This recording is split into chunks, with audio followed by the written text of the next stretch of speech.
প্রিয় দর্শক, আসসালামু আলাইকুম। আমন্ত্রণ জানাচ্ছি মাই টিভির বেলা 12টা 30 মিনিটের সংবাদে। আপনাদের সাথে আছি আমি মেমরি জাহান শিমু। শুরুতেই জানিয়ে দিব সংবাদ শিরোনাম।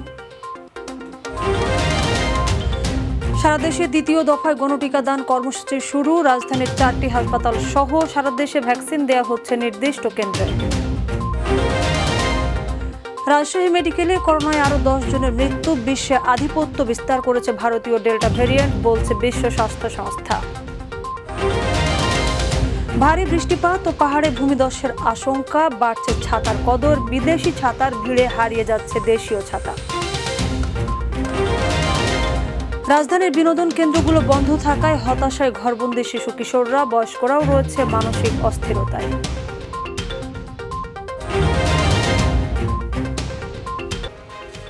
শুনছিলেন সংবাদ শিরোনাম, এবার চলে যাব পুরো সংবাদে। শুরুতেই করোনা প্রসঙ্গ। দ্বিতীয় পর্যায়ের গণটিকাদান আজ শনিবার সকালে শুরু হয়েছে। প্রতিটি জেলায় একটি কেন্দ্রে চীনের উপহার হিসেবে পাওয়া সিনোফার্মের টিকা দেওয়ার মধ্য দিয়ে স্বাস্থ্য অধিদপ্তর এ কর্মসূচি শুরু করেছে। ঢাকা শহরে কেন্দ্র রয়েছে 4টি। এগুলো হলো Dhaka medical college, sir Salimullah medical college, Shaheed Suhrawardy medical college ও মুগদা মেডিকেল কলেজ হাসপাতাল। ইতিমধ্যে নিবন্ধন করা ব্যক্তিরা সিনোফার্মের টিকা পাবেন। এ পর্যন্ত নিবন্ধন করেছেন 72,48,829 জন। তাদের মধ্যে 58,20,015 জন অক্সফোর্ড অ্যাস্ট্রাজেনেকার টিকার প্রথম ডোজ পেয়েছেন। এই টিকার দ্বিতীয় ডোজের অপেক্ষায় আছেন প্রায় 15 লাখ মানুষ। তাদের দ্বিতীয় ডোজ হিসেবে সিনোফার্ম বা ফাইজারের টিকা দেওয়া হবে কিনা তা এখনও চূড়ান্ত হয়নি।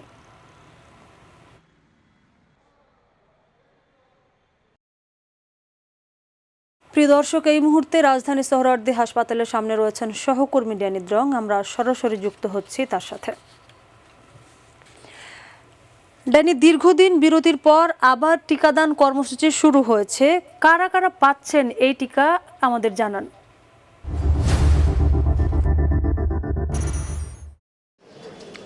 মেমরি, আপনাকে ধন্যবাদ। আসলে দীর্ঘদিন পরে এই কোভিড টিকাদান আবার শুরু হয়েছে, যেটি আসলে ধীরে ধীরে গণটিকাদান কর্মসূচির দিকে আবার পরিণত হবে। এই জন্য বলছি যে মেমরি, যে আপাতত আগামী কয়েকদিন এই টিকা চীনের এই সিনোফার্মের যে টিকাটি এসেছিল, তো সেটি আসলে দেওয়া শুরু হয়েছে। তো আপাতত এই টিকাটি দেওয়া হচ্ছে মেডিকেলের শিক্ষার্থীদের জন্য, এবং পর্যায়ক্রমে মেডিকেল অ্যাসিস্ট্যান্ট যারা রয়েছেন এবং স্বাস্থ্য কর্মী যারা রয়েছেন সরকারি বেসরকারি পর্যায়ে, তাদের ধীরে ধীরে ধাপে ধাপে এই টিকাগুলো দেওয়া হবে বলে কিন্তু আমরা জানতে পেরেছি। তো আগামী কয়েকদিন আসলে এই শুধুমাত্র মেডিকেল শিক্ষার্থীদের জন্যই এই টিকাটি আসলে বরাদ্দ দিয়েছে, এবং যেটি আসলে ঢাকা মেডিকেল কলেজ হাসপাতাল, তারপরে সহ আরও 3টি হাসপাতালে আসলে দেওয়া হচ্ছে আপাতত পর্যায়ে। এছাড়া রাজধানীর বাইরের প্রেক্ষাপটে আমরা যেমনটি দেখতে পাচ্ছি বা জানতে পেরেছি আসলে যে এই চীনের সিনোফার্মের টিকা যে অন্যান্য জনসাধারণের জন্য যে দেওয়ার কথা, সেটির আসলে সেই যেটি বলছি 10 ক্যাটাগরিতে আসলে দেওয়া হবে। সেই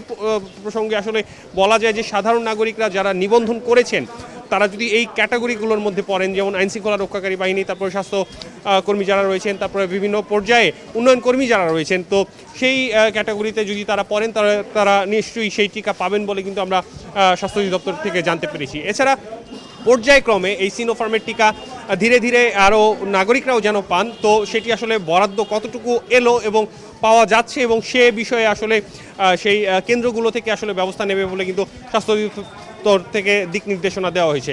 মেমরি, জানিয়ে রাখতে চাই যে এই সিনোফার্মের টিকা কিন্তু দেশে মজুদ রয়েছে 11 লাখ, এবং ফাইজারের যে টিকা যুক্তরাষ্ট্র থেকে এসেছিল অর্থাৎ কোভ্যাক্সের যে টিকাটি, সেটি 1 লাখ। মোট 12 লাখ টিকা কিন্তু বর্তমানে মজুদ রয়েছে। এর মধ্যে স্বাস্থ্য অধিদপ্তর যে পরিকল্পনাটি করেছে যে এই সিনোফার্মের টিকা অর্থাৎ চীন থেকে আনা যে টিকাটি রয়েছে, এটি যেন 5 লক্ষ মানুষকে দেওয়া যায়, তো সেই বিষয়ে তারা আসলে পদক্ষেপটি গ্রহণ করেছে। তো এবং সেভাবেই তারা দিক নির্দেশনা অনুযায়ী কেন্দ্রগুলোকে দিচ্ছে দিক নির্দেশনা, এবং সেই অনুযায়ী সেই কেন্দ্রগুলো এই নাগরিকদের যেন টিকা দেওয়া যায় সেভাবে ব্যবস্থা নিচ্ছে। মেমরি, ধন্যবাদ ড্যানি আপনাকে। বন্দর নগরী চট্টগ্রামে শুরু হয়েছে করোনার দ্বিতীয় দফার টিকাদান কার্যক্রম। সকালে চট্টগ্রাম মেডিকেল কলেজ কেন্দ্রে শিক্ষার্থীদের দিয়ে শুরু হয় টিকা প্রয়োগ। এদিকে চট্টগ্রামে 24 ঘন্টায় 980টি নমুনা পরীক্ষায় করোনায় শনাক্ত হয়েছে 157 জন। এ নিয়ে চট্টগ্রামে মোট করোনায় আক্রান্তের সংখ্যা 55,845 জন। এ সময়ে মৃত্যু হয়েছে 3 জনের। এ পর্যন্ত চট্টগ্রামে করোনায় আক্রান্ত হয়ে মোট মারা গেছে 654 জন।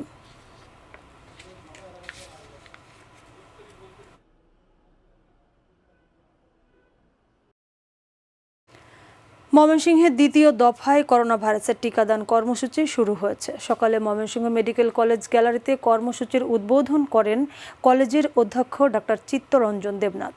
তিনি জানান, আজ প্রথম পর্যায়ে ময়মনসিংহ মেডিকেল কলেজের 2 থেকে 250 শিক্ষার্থীকে এই টিকা দেওয়া হচ্ছে।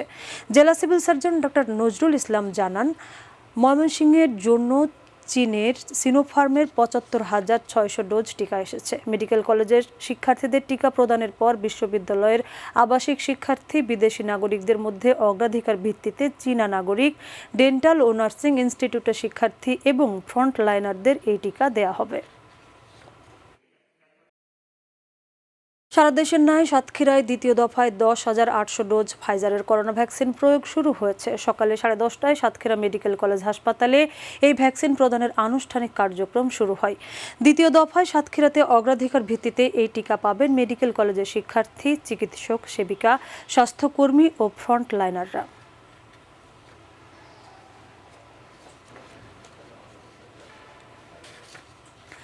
রাজশাহী মেডিকেল কলেজ হাসপাতালের করোনা ইউনিটে 24 ঘন্টায় আরও 10 জনের মৃত্যু হয়েছে। এর মধ্যে 3 করোনা পজিটিভ ছিলেন 3 জন। 6 জন মারা যান উপসর্গ নিয়ে, আর 1 জন করোনা নেগেটিভ হওয়ার পর চিকিৎসাধীন অবস্থায় মারা যান। মৃতদের মধ্যে রাজশাহীর 5 জন ও চাঁপানবাবগঞ্জের 5 জন। এ নিয়ে চলতি মাসের গত 19 দিনে এ হাসপাতালের করোনা ইউনিটে মারা গেছেন 193 জন। এদিকে গত 24 ঘন্টায় হাসপাতালে ভর্তি হয়েছেন আরও 46 জন। বর্তমানে হাসপাতালে ভর্তি আছেন 365 জন।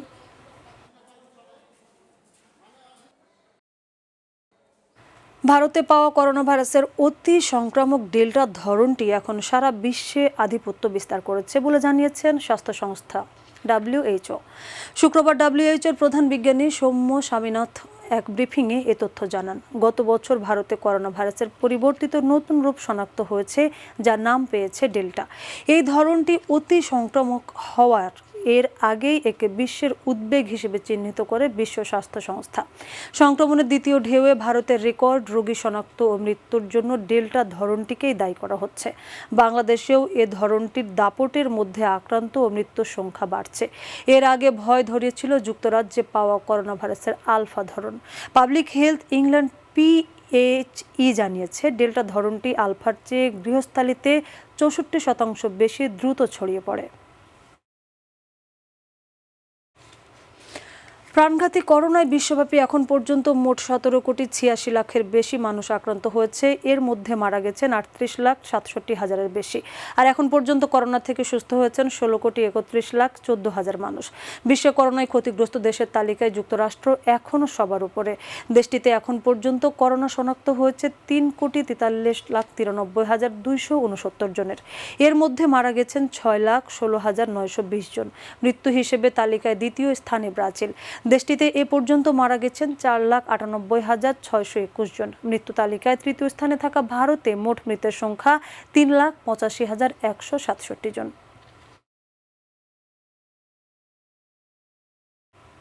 এবার অন্য প্রসঙ্গ। সক্রিয় মৌসুমী বায়ুর প্রভাবে ঢাকা, খুলনা, বরিশাল ও চট্টগ্রাম বিভাগের কোথাও কোথাও ভারী থেকে অতি ভারী বৃষ্টি হতে পারে বলে জানিয়েছে আবহাওয়া অধিদপ্তর। অতি ভারী বৃষ্টির কারণে চট্টগ্রাম বিভাগের পাহাড়ি এলাকার কোথাও কোথাও ভূমিধসেরও আশঙ্কা রয়েছে। আজ সন্ধ্যা 6টা পর্যন্ত আবহাওয়ার পূর্বাভাসে বলা হয়েছে, রাজশাহী, ঢাকা, খুলনা, বরিশাল ও চট্টগ্রাম বিভাগের অধিকাংশ জায়গায় এবং রংপুর, ময়মনসিংহ ও সিলেট বিভাগের অনেক জায়গায় অস্থায়ীভাবে দমকা হাওয়া সহ হালকা থেকে মাঝারি ধরনের বৃষ্টি বা বজ্রসহ বৃষ্টি হতে পারে। সেই সঙ্গে দেশের কোথাও কোথাও মাঝারি ধরনের ভারী থেকে অতি ভারী বৃষ্টিও হতে পারে।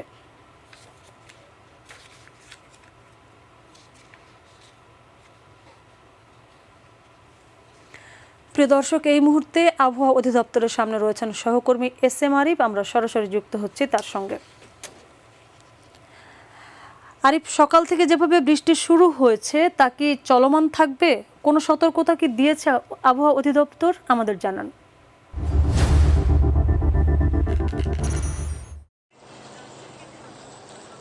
মেমরি, আপনি যে প্রশ্নটি করেছেন যে সকাল থেকে কিন্তু আজকে দেখছি যে থেমে থেমে বৃষ্টি হচ্ছে এবং সেটা বৃষ্টির পরিমাণ কিন্তু আস্তে আস্তে বাড়ছেও। তো এই যে চলমান পরিস্থিতি সেটি কিন্তু আসলে গত 14 তারিখ থেকে আমরা দেখেছি যে রাজধানী সহ সারা দেশেই এইরকম প্রতিদিনই আমরা বৃষ্টি দেখতে পাচ্ছি এবং থেমে থেমে বৃষ্টি হচ্ছে। আবহাওয়াবিদ যেমনটি জানিয়েছেন যে এই যে মৌসুমী বায়ুর প্রভাব সেটি কিন্তু আসলে বাংলাদেশের উপর বিদ্যমান আছে এবং বাংলাদেশের উপরেই আছে, সে কারণে এই যে বৃষ্টিপাত সেটি কিন্তু চলমান আছে এবং তারা যেমনটি জানিয়েছেন, আবহাওয়াবিদরা যেমনটি জানিয়েছেন, তা এই যে বৃষ্টিপাত এটি আসলে কখনো কখনো 3 দিন, 7 দিন এবং 9 দিন স্থায়ী হতে পারে। সেই তাদের যে সেই আশঙ্কার বিষয়টা সেটি যেটি জানিয়েছেন যে আরো 1 দিন বা 1 থেকে 2 দিন এই যে অবস্থা সেটি আসলে চলমান থাকতে পারে। যেহেতু মৌসুমী বায়ু সক্রিয় আছে সে কারণে আসলে কোথাও কোথাও ভারী বর্ষণের কথাও তারা আমাদেরকে জানিয়েছেন এবং সেই পাশাপাশি সমুদ্র যে বন্দরগুলোতে আমরা দেখেছিলাম যে কিছুদিন আগে একটি লঘুচাপের সৃষ্টি হয়েছিল সাগরে, সেটির কারণে কিন্তু 3 নম্বর সতর্কতা সংকেত দেখাতে বলা হয়েছিল, সেটি কিন্তু উঠিয়ে নেওয়া হয়েছে। তবে যেহেতু সমুদ্র মৌসুমী বায়ু সক্রিয় আছে এবং কোথাও কোথাও বায়ু যে বাতাসের বেগ সেটি আসলে 40 থেকে 60 কিলোমিটারও বয়ে যেতে পারে এরকম আশঙ্কা করছেন, তাই তারা কিন্তু আবহাওয়া অফিস কিন্তু এই কারণেই আসলে সমুদ্র বন্দরে 1 নম্বর সতর্কতা সংকেত দেখিয়ে যেতে বলেছেন এবং পাশাপাশি আরেকটি আশঙ্কার কথা তারা বলেছেন, যেহেতু বেশ কয়েকদিন ধরে এই যে ভারী বর্ষণ হচ্ছে তাতে পাহাড়ি এলাকায় কোথাও কোথাও ছোটখাটো ধসের যে আশঙ্কা সেটিও তারা জানিয়েছেন। পাশাপাশি আরো একটু বলেছেন যে এই যে বর্তমান সময়ে যে আবহাওয়ার যে পরিস্থিতি সেখানে কিন্তু জলীয় বাষ্পের পরিমাণ খুবই বেশি বাতাসে, সে কারণে এই যে পরিস্থিতিতে গরম কিন্তু আসলে যেহেতু বৃষ্টি নামছে কিন্তু আমরা দেখতে পাচ্ছি যে গরম কিন্তু কমছে না। তারা যেটি জানিয়েছেন যে এই যে বৃষ্টিপাত হওয়ার পরেও মাঝখানে যে থেমে যায় তখন যে গরম হয় সেটি আসলে এই মৌসুমী এই যে বাতাসে জলীয় বাষ্পের পরিমাণ সেটির কারণেই হচ্ছে। তবে এই জুনে কিন্তু আবহাওয়া অফিস জানিয়েছেন যে 2টি লঘুচাপ সৃষ্টি হওয়ার সম্ভাবনা, এক বা একাধিক লঘুচাপ সৃষ্টি হওয়ার সম্ভাবনা আছে, সে কারণে মাসের শেষের দিকে একটি লঘুচাপের আশঙ্কার কথা যখন তারা জানিয়েছিলেন সেটি আসলে এখন এসে আসলে আবহাওয়া অফিস জোর দিয়ে বলছেন না। তারা বলছেন যে বৃষ্টিপাত 2-1 দিনের মধ্যে কমে যেতে পারে, কিন্তু আবার 24 বা 25 তারিখে আবারও কিন্তু বৃষ্টিপাত হওয়ার সম্ভাবনা আছে যেহেতু মৌসুমী বায়ু এখনো সক্রিয় আছে। তো এই ছিল আসলে আমার কাছে সর্বশেষ। ধন্যবাদ আরিফ আপনাকে। বর্ষার অন্যতম এক অনুষঙ্গ ছাতা, বৃষ্টিতে চলাফেরায় যা সাথে রাখা অতি জরুরি। মৌসুমকে ঘিরে চাহিদা বেড়েছে ছাতার, বাজারে দেখা মিলছে বিভিন্ন ডিজাইনের ছাতা, মান ভেদে দামে আছে ভিন্নতা, আর বিদেশি ছাতা দৌড়াতে হারিয়ে যেতে বসেছে দেশি ছাতার কদর। এস.এম. আরিফের রিপোর্ট।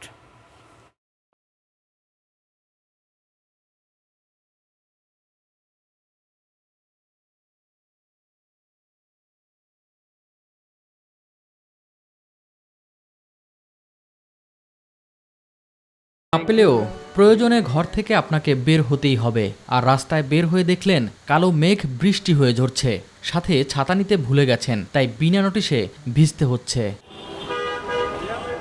রোদ বৃষ্টি ঝড়ে নিজেকে রক্ষায় অতি প্রয়োজনীয় এই ছাতা, বর্ষায় যার কদর বাড়ে বহুগুণ। মৌসুমিলেই বাজারে দেখা মেলে হরেক রকম ছাতার, রং ও কাপড় ভেদে দামে রয়েছে ভিন্নতা। সবসময় তো ক্যারি করা হয় না, তো সেক্ষেত্রে দেখা যাইতেছে মাঝে মাঝে বৃষ্টির মধ্যে পড়ছি তখন কেনার প্রয়োজনীয়তা হয়। আগের চাইতে মান ভালো তাই বাড়ছে। এক একটা কোম্পানি কিন্তু সব ধরনের কোয়ালিটি বাইর করে, 200 থেকে 500-600 পর্যন্ত। একটু হালকা বৃষ্টি, এই জন্য একটু ছোটো ছাতা চেয়েছিলাম। দাম আমার কাছে মনে হয়েছে ঠিকই আছে। বাজারে দেশের তৈরি ছাতার তেমন চাহিদা নেই। স্থানটি দখলে নিয়েছে ভারত, চীন, জাপান আর দক্ষিণ কোরিয়া। দামে সস্তা হওয়ায় চাহিদা বেশি চীনের তৈরি ছাতার। দেশি ছাতা শুধু শরীফ ছাতা আছে, বড় ছাতাগুলা, এগুলো তো ওই যে ঘটক ছাতা বলে, এগুলো তো সাধারণত অনেক ইউজ করে না। কারণ বাংলাদেশের ছাতা থাকলে আমাদের প্রাইসও কম থাকতো, মানও ভালো থাকতো, সব দিক দিয়ে ভালো হতো আমাদের জন্য আর কি। করোনায় বিক্রি নিয়ে অসন্তোষ জানান বিক্রেতারা। চলে খুবই ভালো, কেবল এই 2 বছর করোনার লেগে একটু খারাপ বাজার। কেন খারাপ?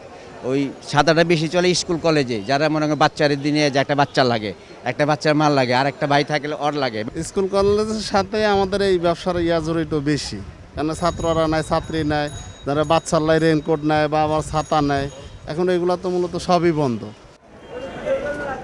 এস.এম. আরিফ, মাই টিভি, ঢাকা। রাজধানীর বিনোদন কেন্দ্রগুলো বন্ধ থাকায় হতাশায় দিন কাটাচ্ছেন নগরবাসী। করোনা পরিস্থিতিতে দীর্ঘদিন শিক্ষা প্রতিষ্ঠান বন্ধ থাকায় অনেকটা ঘরবন্দি শিশু কিশোররা মানসিকভাবে অস্থিরতায় বয়স্করাও। তাই ছুটির দিনে করোনার বদ্ধ পরিবেশ থেকে বের হয়ে একটু মুক্ত ও খোলামেলা জায়গার খোঁজে তারা। শিউলি রেজার রিপোর্ট। মানুষের বেঁচে থাকার জন্য যেমন খাবার প্রয়োজন, তেমনি মানসিক সুস্থতার জন্য প্রয়োজন বিনোদন। কিন্তু মহামারী করোনা যেন কেড়ে নিয়েছে মানুষের মুক্ত প্রশান্তি। রাজধানী বিনোদন কেন্দ্রগুলো বন্ধ থাকায় এখন মধ্যবিত্তের ভরসা একটু খোলা পার্ক কিংবা সড়ক। একটু মানসিক প্রশান্তির জন্য ছুটির দিনে অনেকেই বেছে নিয়েছেন হাতিরঝিল, ধানমন্ডি, সোহরাওয়ার্দী উদ্যান, টিএসসি। ওরাও যাতে একটু ঘুরে ফিরে সবুজ প্রকৃতির কাছে আসতে পারে, চলাফেরা করতে পারে। এই সারাদিন একটা ফ্ল্যাটের মধ্যে বন্দি থাকার চেয়ে একটু রিলিফ পেলেও আর কি, এটা ভেবেই আসা। খেলনা পেলে হয়তো খেলতেছে 5 মিনিট 10 মিনিট, তারপর ওটার পর থেকে তোদের চলে যাচ্ছে আর কি। একটু ঘোরাঘুরি, আড্ডা আর ছবি তুলে পরিবারকে বিনোদন দেওয়ার চেষ্টা করছে সাধারণ মানুষ। দেশের যে পরিস্থিতি সেই ক্ষেত্রে আমি বলবো অবশ্যই সবাইকে সেফটি রুলসগুলো মেনটেন করা দরকার। আমি মানসিকভাবে অসুস্থ হয়ে যাচ্ছি যে আমার বাচ্চার জন্য সুস্থ পরিবেশ নেই এখানে। মাঝে মধ্যে নিয়ে বেরোচ্ছি রিস্কের মধ্যেও, কারণ তো আশাও পূরণ করতে হবে, যে মনের আশা তো পূরণ করতে হবে। সপ্তাহে একদিন বাচ্চা কাচ্চারা নিয়ে বেরোতাম কোথাও আর কি, রেস্টুরেন্টে হোক, পার্কে যাইতাম, কিন্তু এখন আর সেটা হয় না, এখন বাসায়। করোনা মহামারী মুক্ত একটি পৃথিবী আবার দেখার প্রত্যাশা সবার চোখে মুখে, যেখানে থাকবে না কোনো বিধিনিষেধ কিংবা আতঙ্ক। শিউলি রোজা, মাইটিভি, ঢাকা। একদিন পরই প্রথম ধাপে দেশের বিভিন্ন এলাকায় 371টি ইউনিয়ন পরিষদের নির্বাচনের ভোট গ্রহণ হবে। তাই শেষ মুহূর্তের প্রচারণায় ব্যস্ত প্রার্থীরা। ভোলার তজুমুদ্দিন উপজেলার 3টি ইউনিয়ন, বরিশালের মুলাদীতে 6টি এবং গৌরনদী উপজেলায় ভোট গ্রহণ হবে 7টি ইউনিয়ন পরিষদে। নির্বাচন সুষ্ঠু ও শান্তিপূর্ণ করতে নানামুখী পদক্ষেপ নিয়েছে নির্বাচন কমিশন। প্রতিনিধিদের পাঠানো তথ্যচিত্রে শামস তাবরিজ উচ্ছ্বাসের রিপোর্ট। শেষ সময় নির্বাচনী প্রচারণায় ব্যস্ত ভোলার তজুমুদ্দি উপজেলার চাঁদপুর, সৌম্যপুর ও চাচড়া ইউনিয়ন পরিষদ প্রার্থীরা। এই 3টি ইউনিয়নে মোট চেয়ারম্যান প্রার্থী লড়ছেন 11 জন ও সাধারণ সদস্য পদে 119 জন ও সংরক্ষিত মহিলা পদে 28 জন। সাধারণ ভোটারদের মন জয় করতে দিচ্ছেন নানান প্রতিশ্রুতি। আমার আগামী 21 তারিখে আমার বিজয় সুনিশ্চিত ইনশাআল্লাহ। যার যে সমস্যা আছে এলাকার উন্নয়ন করব। মানুষের যেভাবে সাড়া পাচ্ছি আমি আশাবাদী। আর ভোটাররা বলছেন যোগ্য প্রার্থীকেই ভোট দেবেন তারা। যে আমাদেরকে সুখী দুঃখে আমাদের কাছে থাকবে, আমাদেরকে দেখবে, বিপদে আপদে আমাদের সাথে পাশে থাকবে, আমরা তাদেরকে ভোট দিতে চাই। নির্বাচন সম্পন্ন করতে সব ধরনের ব্যবস্থা নেওয়া হয়েছে বলে জানিয়েছেন রিটার্নিং কর্মকর্তা। পরিস্থিতি এখন পর্যন্ত নির্বাচন উপযোগী আছে, কোনো ধরনের অপ্রীতিকর ঘটনা ঘটেনি, তবে উত্তেজনা আছে, প্রতিযোগিতা আছে। এদিকে অপ্রীতিকর ঘটনায় রাতে সতর্ক অবস্থায় রয়েছে আইনশৃঙ্খলা বাহিনী। নির্বাচন সুষ্ঠু সুন্দর করার জন্য আমাদের ইনশাআল্লাহ সার্বিক প্রস্তুতি আছে। পোস্টারে ছেয়ে গেছে গৌরনদী উপজেলার 7টি ইউনিয়ন। 21 জুন প্রথম ধাপে ইউনিয়ন পরিষদ নির্বাচনের প্রচারণায় ব্যস্ত সময় পার করছেন চেয়ারম্যান ও সাধারণ সদস্য এবং সংরক্ষিত নারী প্রার্থীরা। আমি যদি ইনশাআল্লাহ আবার নির্বাচিত হইতে পারি, প্রধানমন্ত্রী শেখ হাসিনার হাতকে আরো শক্তিশালী করব বলে আমার আশা। শান্তিপূর্ণভাবে ভোট দিতে পারি জনগণ, তাহলে আমি আশা করি আমি জয়যুক্ত হব।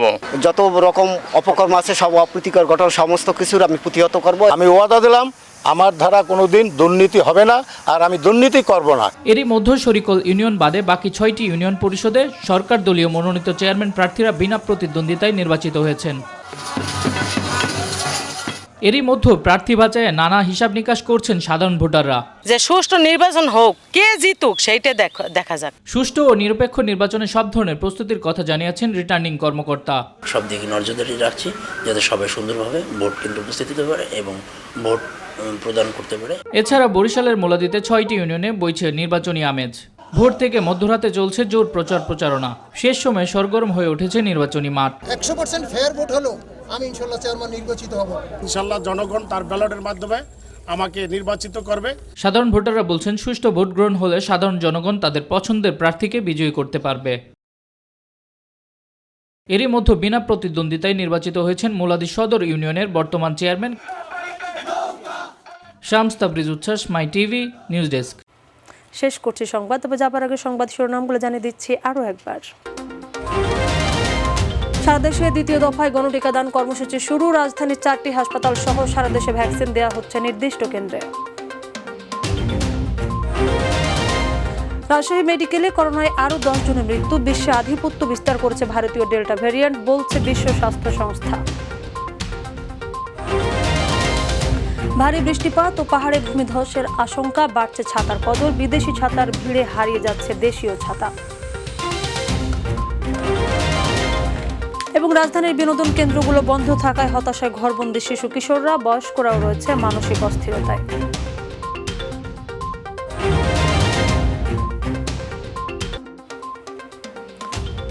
প্রিয় দর্শক, এই ছিল এখনকার সংবাদে। ধন্যবাদ সাথে থাকার জন্য। শেষ করছি সংবাদ। পরবর্তী সংবাদ দেখার আমন্ত্রণ জানিয়ে বিদায় নিচ্ছি আমি মেমরি জাহান শিমু। আল্লাহ হাফেজ।